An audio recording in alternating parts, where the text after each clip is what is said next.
Bismillahirrahmanirrahim. Assalamualaikum warahmatullahi wabarakatuh. Yang terhormat Dekan Fakultas Ekonomi Ibu Nurjana SE MSI, Wakil Dekan Ekonomi Ibu Rafika Asaf SE MSI, Bapak KPS Manajemen Rudi SE MMM, KPS Ekbang Bapak Muhammad Sukri SE MSI, dan para dosen sebagai narasumber dan dosen mata kuliah metode penelitian Ibu Erwina SE MSI.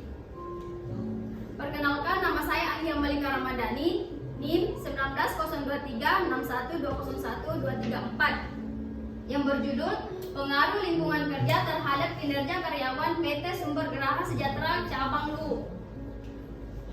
Latar belakang bagaimana lingkungan kerja yang ada di PT Sumber Geraha Sejahtera atau SGS Cabang Luwu.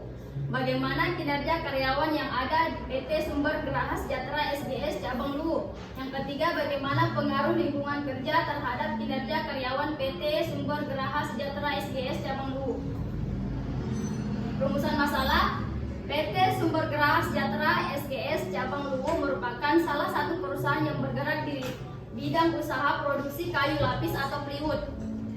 PT Sumber Geraha Sejahtera SGS Cabang Luwu untuk setiap harinya memproduksi kayu lapis untuk kemudian dijual dan dipasarkan. Lingkungan kerja yang nyaman akan mempengaruhi produktivitas kinerja seorang meningkat. Kerangka pikir. Kerangka pikir adalah suatu tujuan mengenai apa yang telah diteliti yang dituangkan dalam sebuah bagan yang menjadi alur pemikiran penelitian. Penelitian ini dilakukan pada PT Sumber Geraha Sejahtera yang berada di Jalan Andi Maradang, Desa Baroa, Kecamatan Gua, Kabupaten Luwu, yang merupakan sebuah perusahaan yang bergerak di bidang usaha kayu lapis atau triplex. Perusahaan ini memiliki jumlah karyawan yang melimpah karena terdiri atas beberapa departemen. Oleh karena itu, untuk mencapai tujuannya, perusahaan harus memberikan perlindungan kepada karyawan. Hipotesis. Adapun hipotesis dari penelitian ini adalah diduga bahwa jaminan sosial tenaga kerja berpengaruh signifikan terhadap kinerja karyawan pada PT Sumber Geraha Sejahtera Cabang Luwu. Jenis dan sumber data. Jenis data yang berupa angka-angka yang diperoleh PT Sumber Geraha Sejahtera Cabang Luwu seperti hasil observasi dan pengukuran. Yang kedua, data primer, data yang diperoleh secara langsung dari PT SGS Cabang Luwu berdasarkan hasil observasi dan wawancara dengan pimpinan dan karyawan. Yang ketiga, data sekunder, data yang diperoleh secara tidak langsung. Data sekunder ini diperoleh melalui studi sumber literatur berbagai sumber yang relevan dengan topik yang akan diteliti.